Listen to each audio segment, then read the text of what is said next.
Now, we are officially into summer, and as the holiday rush cranks up a notch, one thing you need to think about is sun protection, especially if you have young children. Faced with shelves upon shelves of sun creams in the shops, it's hard to know what SPF is the best, let alone how often you should reapply it.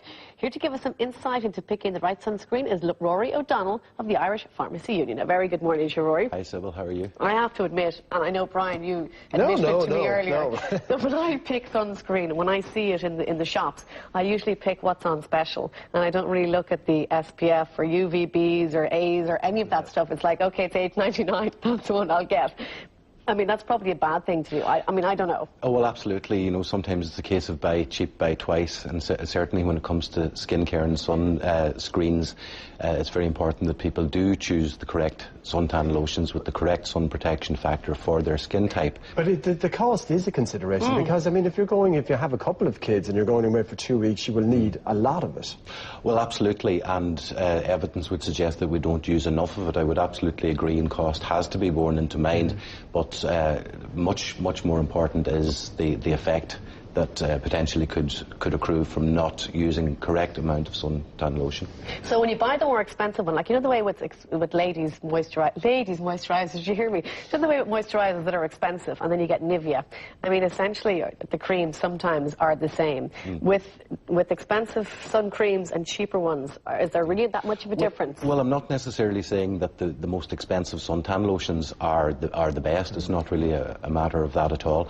It's really all about just choosing the correct sun protection factor and ensuring that there's the ultraviolet A filter also present in that, and that's indicated usually on the back of the bottle by a little series of stars or a UVA symbol, an EU symbol. That's very important. The dangerous UV rays then? Both. Well, there's actually 3 types of ultraviolet radiation comes from the sun. There's A, B and C.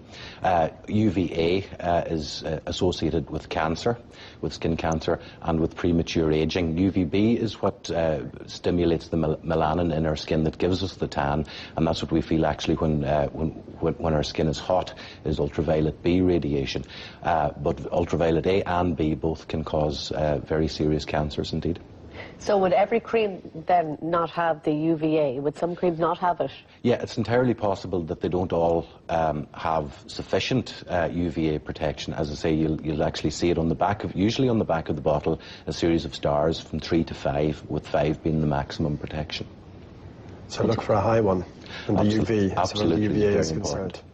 Yes. Right. So, the tips on how often, when to apply, especially when you're away and you're going out, and that, you know, I mean, your skin wouldn't be accustomed to a lot of exposure to sun coming from Ireland, and then you land in a hot country on your holidays, and next thing you walk out of the plane and it's into 30 degrees of heat. Should you be applying on the plane even? Well, it's not a bad idea. It's suggested that you would apply sunscreen at least 20 minutes before exposure to the sun. We Irish are not particularly well built for the sun. 75% of Irish people are in what you would regard the high risk category of skin cancer. Those of us with light coloured skin, those of us with light coloured eyes, blue, green, grey, natural redheads, natural fair, would be particularly so. So certainly it's very important that we would cover up, put plenty lashings of suntan lotion on, again of the correct factor, at least a factor 15, with adequate UVA protection also. And to reapply at least every 2 hours, and more often if you're in and out of the water, yes, or perspiring or towel drying. Right, let's find out what you at home and how you approach your use of sun cream, what factor you apply and how often you apply it. Well, I visited Dundrum Town Centre in Dublin to find out.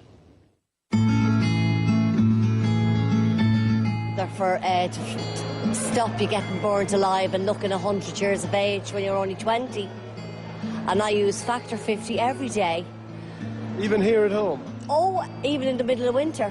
In your makeup, is it? Or? Yeah, well, I use that as a moisturiser underneath my skin before I put my makeup on. I would use a factor 50 every day.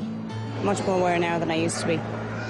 And the children and that? Yeah, as well, yeah, I'd cover them.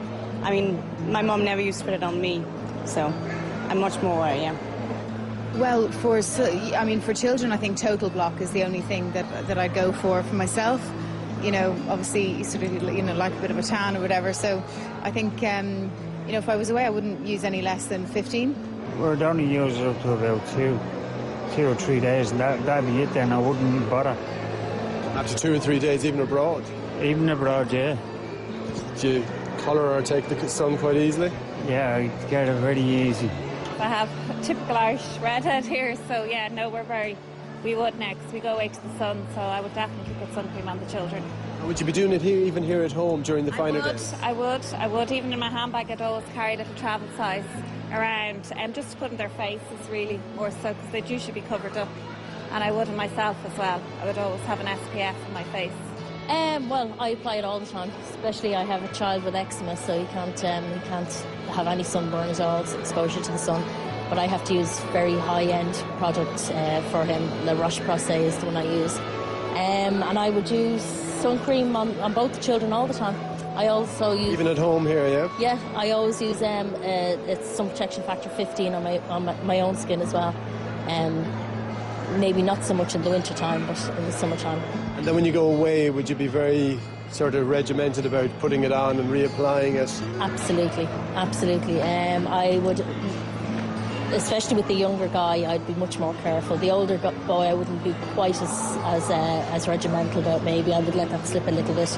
But certainly if they've been in the water or whatever, I would always reapply and make sure I'd use a high factor. Probably go for 15, which is far too low, but if it's a short holiday, I'll go for the shorter, the lower factor. I mean, years ago, I was wearing a very sexy bikini and I got burnt in the wrong place. I've worn one for years. No way, no. You learned your lesson the hard way. I did, yes, exactly, yeah. And a painful lesson as well. I suppose anyone that's ever got sunburn remembers it, and it's not something you ever want to go through again. But what struck me from talking to the parents there is the amount of them that would say that they would put cream on their children here, even on overcast days. Yeah, that's very good to hear, actually, because the evidence would suggest that there is an increase in the detection of skin cancers, largely due to our propensity to travel more, our increasing population age, and indeed the increase of the use of sunbeds, for example.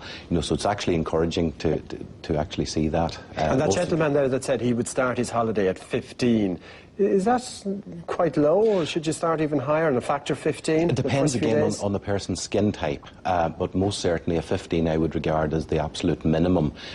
Somebody who's prone to sunburn, or who has had sunburn in the past, or who has suffered from skin cancer, or who has a lot of moles, for example, should most certainly select a much higher factor, such as a total sunblock of 50 or a 60, and should avoid direct sunlight between the hours of 11 a.m. and 3 p.m, for example. Is there any case where possibly you shouldn't wear a really, really high sunblock, like that it maybe is doing you more harm than good? Or not really directly, no.